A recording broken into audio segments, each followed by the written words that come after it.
स्वागतम. माझ्या चॅनलमध्ये आपलं सर्वांचं स्वागत आहे. आज आपल्याला ताकाची कढी कशी करायची ही रेसिपी मी दाखवणार आहे. त्यासाठी आपण घेतलेलं काही साहित्य आहे ते मी तुम्हाला दाखवतो. कोथिंबीर घेतलेली आहे, लसूण घेतलेली आहे, कढीपत्ता आहे, आलं आहे, मिरची आहे, दही आहे आणि हे बेसनचं पीठ थोडंसं भिजवून घेतलेलं आहे कढीला लावायसाठी. त्यामुळे कढी फाटत नाही आणि कढी आहे ही घट्ट होते. आणि आलं, लसूण आणि मिरची यांची आपण पेस्ट करून घेणार आहोत फोडणीसाठी. आणि थोड्या वेळात मी ताक करून तुम्हाला दाखवतो. ताक करून झाल्यानंतर फोडणी कशी करायची हे तुम्हाला मी थोड्याच वेळात दाखवतो. हे अशा प्रकारे आपण दही आहे हे घुसळून घेणार आहोत आणि त्याचं ताक करून घेणार आहोत. हे दही आहे थोडंसं पहिल्यांदा थोडंसं असं घुसळायचं आणि नंतर त्याच्यामध्ये पाणी घालायचं. बरीच माणसं असं करतात की म्हणजे बऱ्याच जणांकडे मी बघितलंय की आधी पाणी घालतात आणि मग घुसळून घेतात. त्यामुळे ते गुठळे निघत नाहीत अजिबात. त्यामुळे आधी हे चांगलं घुसळून घ्यायचं, दही घुसळायचं आणि मग थोडं थोडं थोडं करून मग पाणी घालायचं, तरच ते ताक व्यवस्थित घुसळलं जातं. आता अहो तुम्हाला दाखवतच आहे. अशा प्रकारे जर तुम्ही ताक घुसळलं ना तरच ते ताक व्यवस्थित होतं. नाहीतर मग त्याचे गुठळ्या अशा राहतात आणि त्या चांगल्या लागत नाही. आता आपण याच्यामध्ये थोडंसं पाणी ऍड करून घेऊया.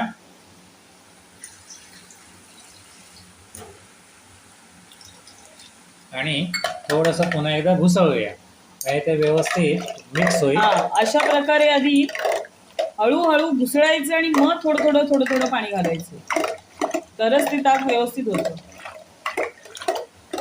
आता एकदा दही कसं लावायचं नवशिक्यांसाठी, दही कसं लावायचं, ताक कसं बनवायचं ह्याची रेसिपी तुम्हाला दाखवू आम्ही आमच्या व्हिडिओमध्ये. आणि आता अहोंना वेळ आहे बघा, पाठोपाठ त्यांनी 3-4 व्हिडिओ स्वतःहून केलेले आहेत. तर त्यांच्या व्हिडिओना सुद्धा तुम्ही चांगला प्रतिसाद द्या, व्हिडिओला लाईक करा, शेअर करा. आता बघा ताक चांगलं असं घुसळून झालेलं आहे. आता अहोंना सुट्टी असेल किंवा अहोंची शिप वाईज असतं सगळं कंपनीतलं. मग जेव्हा शिप चेंज त्यांना मिळाली, नाईट वगैरे असेल किंवा सेकंड वगैरे असेल, तर त्यांना ते मला मदत करतात कामामध्ये.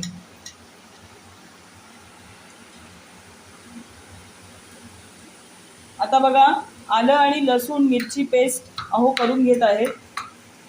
आता इथे बघा आलं लसूण मिरची असा त्यांनी ठेचा करून घेतलाय. आता कढई घेतलेली आहे, त्यामध्ये तेल घातलंय. आता त्याच्यामध्ये आपण थोडीशी मोहरी घालून घेणार आहोत आणि खूप जास्त असं जिरं घालायचं. थोडीशी मोहरी घातली की जराशी फुलायला लागली की आपण त्याच्यामध्ये जिरं घालणार आहोत. जिरं जरा जास्त घालायचं. आता हे तडतडू दे चांगलं. त्यानंतर झाल्यानंतर आपण हा जो मिरची, आलं आणि लसूण यांचा जी पेस्ट केलेली आहे ती घालून घेऊया आणि ती चांगली परतून घ्यायची आणि त्याला व्यवस्थित असा फ्राय करून घेऊया, जेणेकरून त्याचा स्वाद आहे हा कढीला चांगला लागेल, कढीला चांगला याचा स्वाद येईल. त्यासाठी असं व्यवस्थित त्याला फ्राय करून घेऊया. त्याचबरोबर हा कढीपत्ता आहे तो पण आपण घालून घेणार आहोत. कढीपत्त्याचा वास खूप छान येतो. थोडाच घालायचा आहे जेणेकरून त्याचा वास. असा कढीपत्ता आणि आलं लसूण आणि मिरची यांचा जो ठेचा आपण बनवला होता हा जरा असा व्यवस्थित फ्राय करून घेऊया. पहा जरा आपला फ्राय होतोय छान प्रकारे.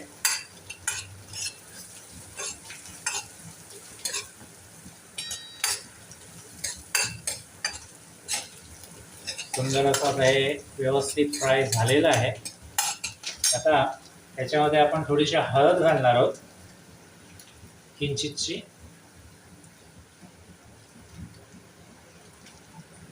अर्धा चमचा आपण हळद घालून घेतलेली आहे, ती याच्यामध्ये मिक्स करूया. त्यानंतर हे जे आपण बेसनचं पीठ जे भिजवलेलं होतं ते ह्याच्यामध्ये घालून घेऊया. आता हे अर्धा चमचा आहे ना, अर्धा चमचा आपण बेसन घेतलेलं अर्धा होतं, चमचा पाणी बेसन. घातलंय आणि गुठळ्या मोडून घेतल्यात, कारण कढी मग फुटत नाही. लागलीच आपण ह्याच्यामध्ये थोडंसं चवीनुसार मीठ पण घालणार आहोत. ऑलरेडी ठेच्यामध्ये घातलेलं आहे. आणखीन थोडंसं चवीनुसार थोडंसं मीठ घालूया.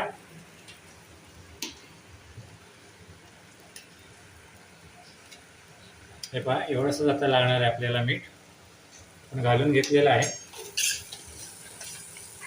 आणि आता ह्याच्यामध्ये आपण ताक ओतणार आहोत. आणि ताक ओतताना, ताक ओतल्यानंतर लगेच असं ढवळून घ्यायचं, अजिबात गुठळी होता कामा नये, कारण ऑलरेडी आपण बेसन घातलेलं आहे. अर्धा चमचा बेसन पाण्यामध्ये भिजवून घातलेलं आहे, जेणेकरून गुठळ्या होऊ नयेत आणि ताक फुटू नये म्हणून. त्यामुळे हे पटापट पटापट पटापट असं ढवळायचं मस्तपैकी. पहा कशी घट्ट एकदम दाट अशी कढी तयार होईल आता आपली.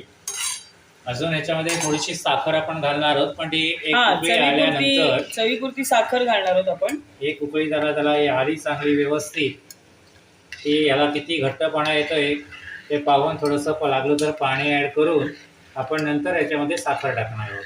आणि कढीची जी फोडणी आहे ती मी तेलात म्हणजे ती आम्ही तेलात केली आहे. ती तुम्ही तुपात केली तर अजून कढी चांगली लागते, नाही सुंदर का? एकदम टेस्ट मस्त येते त्याला. हां, या आमच्या कोकणस्थ ब्राह्मण पद्धतीची आहे. आम्ही तूप सुद्धा वापरतो, पण मी आत्ता म्हणजे आम्ही आत्ता तेलात दाखवले. थोडंसं घट्टपणा आहे, त्यामुळे थोडंसं आपल्याला याच्यामध्ये पाणी ॲड करायला लागणार आहे. तर आपण थोडंसं याच्यामध्ये पाणी ॲड करून घेऊया. आणि आता कढीला चांगली उकळी येऊ द्या.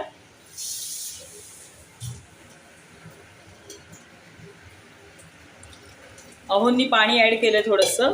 आता ह्या कढीला चांगली उकळी येऊ दे, मग शेवटी आपण थोडीशी साखर घालणार आहोत. चला भेटूया 1-2 मिनिटांनी. अजिबात कढी फुटता कामा नये म्हणून थोडंसं म्हणजे अगदी अर्धा चमच्यापेक्षा सुद्धा कमी बेसन पीठ पाण्यामध्ये भिजवून ते फोडणीमध्ये घातलंय. बघा कन्सिस्टन्सी बघू शकता तुम्ही. अजूनही कढीला आपल्या उकळी फुटलेली नाही आहे.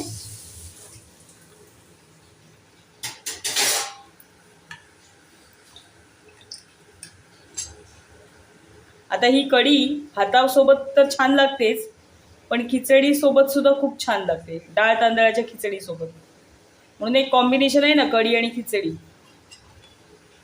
तर आता ही उकळू दे, मग आपण भेटू. बघा कढीला आपल्या खूप चांगली उकळी फुटलेली आहे. आता थोडंसं मीठ कमी झालं होतं, मी चव बघितली त्यामुळे मीठ घालून घेतलं मी. आणि एक अर्धा चमचा साखर घालते.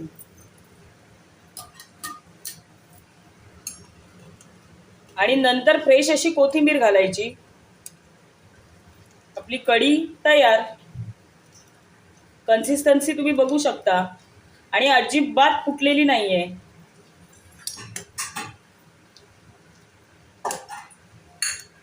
कढीची रेसिपी तुम्हाला कशी वाटली ते कमेंट्स करून नक्की सांगा. व्हिडिओ आवडला असेल तर व्हिडिओला लाईक करा, सबस्क्राईब करा चॅनलला आणि शेअर करा. भेटू एकदा पुन्हा अशाच चटपटीत रेसिपीमध्ये. तोपर्यंत बाय बाय. आता शेवटला थोडीशी अशी फ्रेश अशी कोथिंबीर घालते.